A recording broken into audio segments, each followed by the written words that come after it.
Hey, what is up, card fighters? I'm here with probably like my final update on the Almajestar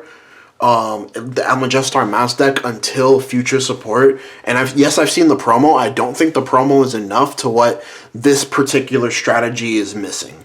But we're gonna go ahead and get into it. We're playing the ALMAJESTAR ride line. I am considering though. I got this brief epiphany before I start the video.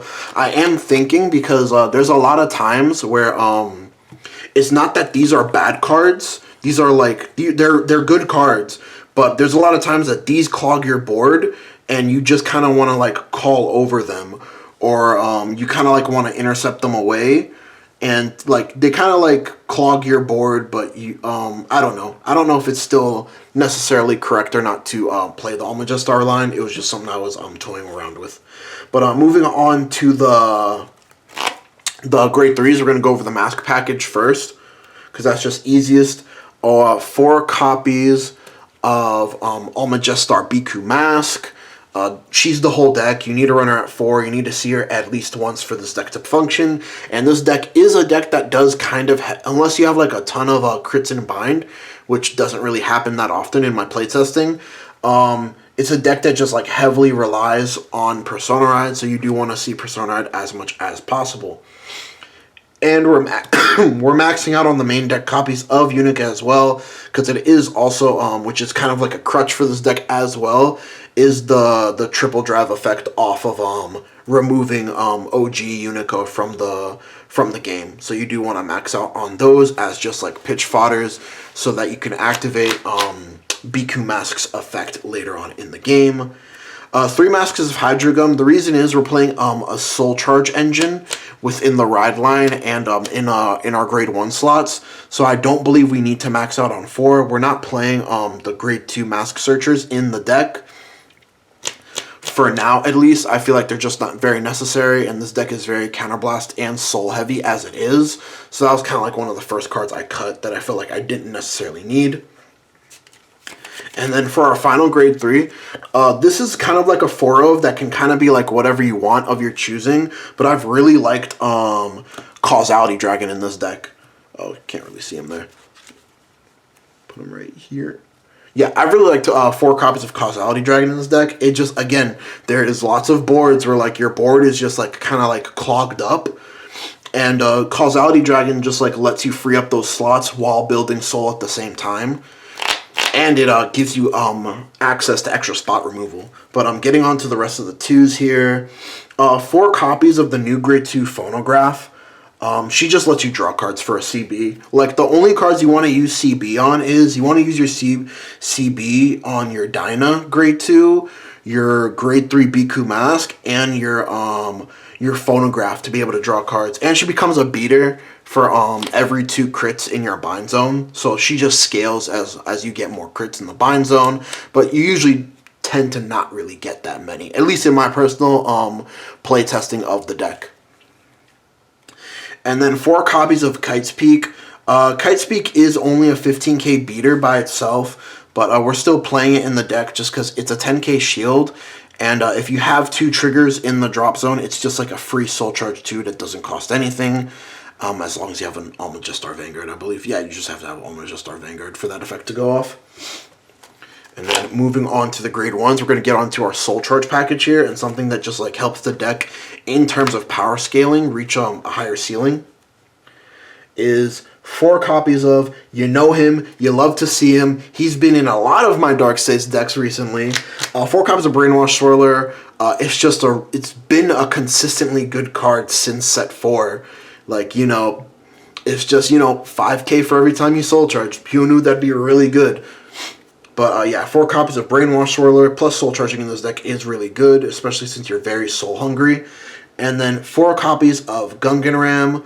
Helps you see your pieces, helps you Soul Blast your masks if you don't have one already, and you need to get them out of soul, or you need to get your Unicas out of soul. It's a great way to do that, or your extra triggers out of soul.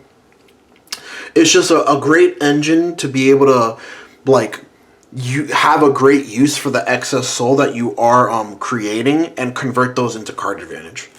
But even with this and even with Phonograph, the deck is still very hungry for cards. Like, you know, even with like the amount of draw power I've put in this deck, it feels like it's still very hungry for card advantage.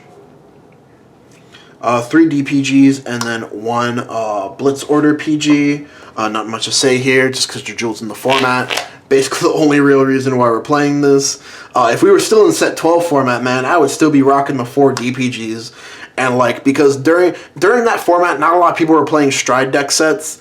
And probably when the Luard and Shiranui one comes out, this will definitely be obligatory. But man, like, I miss that 12 format where you could just get away with like 4 DPGs and it felt great every time you drew a DPG. But I'm getting onto the zeros here. 4 heal triggers here. 4 vanilla crits.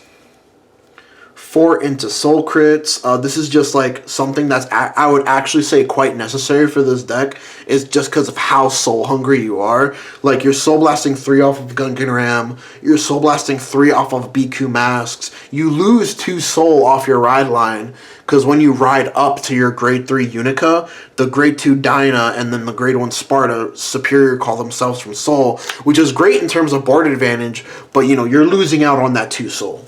Which is why I was briefly considering in the beginning of the video, like maybe playing another ride line, like the OG Bruce ride line, but I am not quite sure on that yet. And then 3 draw triggers. Again, I would prefer to play fronts here. And we're maxing out on the crits because obviously this is a crit-focused deck, so you do want to max out on 8 crits. It's the maximum that you could play. I wish we could play more, especially since this deck is such focused on the critical trigger in particular. I wish we could play more, but you know, Bushy be doing this to me to all my Dark States decks. But yeah, 8 crits, 3 draws, 4 heals, and then for our over trigger, we're playing the 1 Val Nut. For this over trigger slot, the only 2 over triggers that I would personally consider, obviously at the end of the day, whatever over trigger you want to play, you can play it in this slot. But I would play either Valnut or the blue over trigger. Just because like I really like the 100 million plus crit of the blue OT, and then just be able to fish a card back from the drop zone is like an added bonus. But then like the Valnut, like being able to like get an extra superior call attack off or being able to get an extra restand off is also very crucial and good too. So for this deck, I would say like either or is perfectly serviceable. But you know, this is just my list and what I found to work best for me. I'm not saying this is the definitive ALMAJESTAR list, and if you're not running it like this, like, you know, you're wrong. This is just what I found to work for me with the current Dark States card pool until like we get that the Dark States Divine Z support, and like maybe there's something in there that helps this deck. I don't know. But for now, I feel like this is the best that we can do with it, and I still feel like it's scraping the higher echelons of tier 3, but like it's not something that I would consider like tier 2 playable. It's kind of piece heavy, and you kind of need a lot of things to go right to be able to pop off. And a lot of decks, you could say this about a lot of decks in this current format, but you just die to your opponent having like multiple perfect guards. Because outside of the Crucial Dragon, being able to bind the over trigger, or not bind the over trigger, remove the over trigger from game from drop zone, which is like 1 out of 50 of even though you do soul charge, 1 out of 50 of actually you being able to resolve that effect. You have no guard restrict, and you have no rear guards that naturally gain crits, so you can't really push past multiple PGs. Unless like you were able to like somehow aggress them in the early or something like that. But yeah, guys, this is my ALMAJESTAR deck profile. Again, I do apologize for the lack of gameplay videos. I really wanted to show gameplay with this deck, really wanted to show gameplay with Alden deck and the other decks that I have profiled, but I just haven't found the time personally, or the need to be able to go to locals consistently. And like now, we can go to locals consistently, and it's guaranteed 50 card main deck format, but beforehand it wasn't. We had to get everybody to agree on it, and now that I can go to locals consistently, One of my locals is doing sneak only tomorrow, so I can't really record there. And then I can't really get any of my other associated Vanguard people over, so I'll be able to record match videos for you guys. But I can guarantee by at least the later half of next week that we will have gameplay videos up for you guys. I am gonna try my damnedest to be able to make that happen. But anyways, guys, don't forget to like, comment, subscribe. We're very close to that 1K mark. Don't forget about our playmat giveaway. And to find out more about that, just wait till we hit 1K subs, man. Just subscribe and just be here for the ride, and reap the rewards, because we're literally giving away a bunch of those playmats as soon as we hit 1K, which I have a feeling we're gonna hit that. We're gonna hit it sooner than later, guys. But anyways, y'all have a great night.